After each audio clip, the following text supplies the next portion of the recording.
Welcome back, fellow coding facilitators. Jared O'Leary here with BootUp.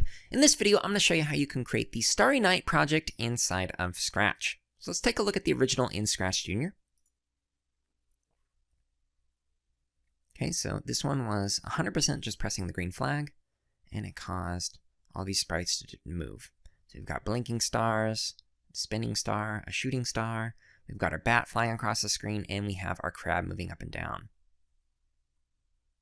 Okay, so that was it. So this was the ScratchJr project. Now let's take a look at what it looks like in Scratch, or at least could look like. So we press the green flag, and same idea. So we have blinking stars, we have our bat moving across the screen, we have our crab moving up and to the right, and we have our shooting star going across. Okay, so same idea, using very similar code. So let's go ahead and stop this and click See Inside. Now for the spinning star, it's pretty easy. We're just making it so that it forever turns. And we could, again, use the motion block or the icons. For our blinking star, in this particular version, all I did was make it hide and show. We could have also used other blocks, like making it so that we set or change the ghost effect. But that might be a little bit complicated for some of the younger kids, so I just used hide and show. Here's another example of it, hide and show. Here's another example with more repeats and more waits. This is similar to the code that was in the ScratchJr project. And then we have our shooting star. Now there's two versions of this shooting star. One is using the icons, which makes it so that you move right forever. So this makes it so that when it goes to the other end, it automatically resets to the other side of the screen. So this is super easy for kids to be able to use. However, if you would like to, another option is to use the XY examples. So let me show you this shooting star.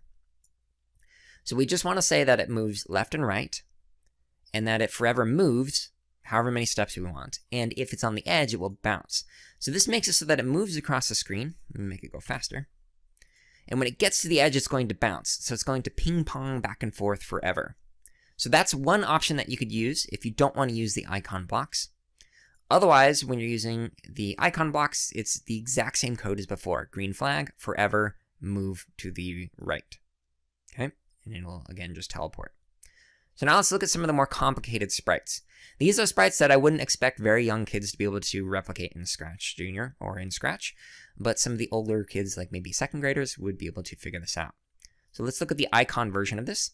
So this uses parallelism, so it's got two sets of code running at the same time, both with green flags, and it's forever either going to move to the left, like this,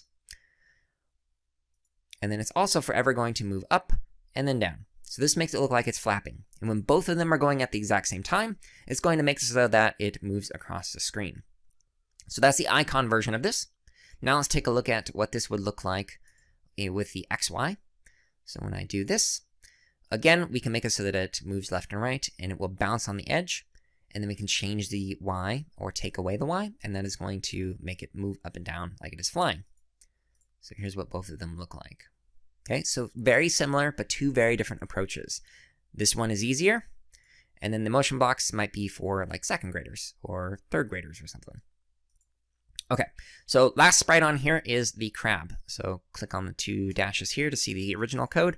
And this is exactly what the code was looking like before. So it'd move right, move up, it'd wait a little bit, move right, move left, move right, move down, and then wait a little bit longer, and it would repeat this forever. So this is the code for that. Now let's take a look at the XY code. So this is for our other crab, which is hiding right here. And so this one is just going to make it so that it changes X and changes Y by either adding or taking away an amount for this. So it's the same idea, except this one's a little more complicated. So we change, wait, change, wait, change, wait, and it repeats that forever. Okay, so those are a couple of different examples of how you could replicate these ScratchJr projects inside of Scratch. Now again, the point of any of these projects is not to recreate what I'm doing, unless you're reverse engineering, but to encourage kids to create their own thing. So the way that this particular project starts is, it starts with an open-ended, create a Starry Night. So I forget how much time it is, but you might spend 20 or 30 minutes working on this with your class, and they can add in any sprite that they want to, and then they can make it so that they're creating their own Starry Night project. Thank you so much for watching this video. Let us know something that you learned or created in the comments below. And make sure to subscribe, like, and check out the links in the description for even more free resources, such as videos, free lesson plans, and our podcast.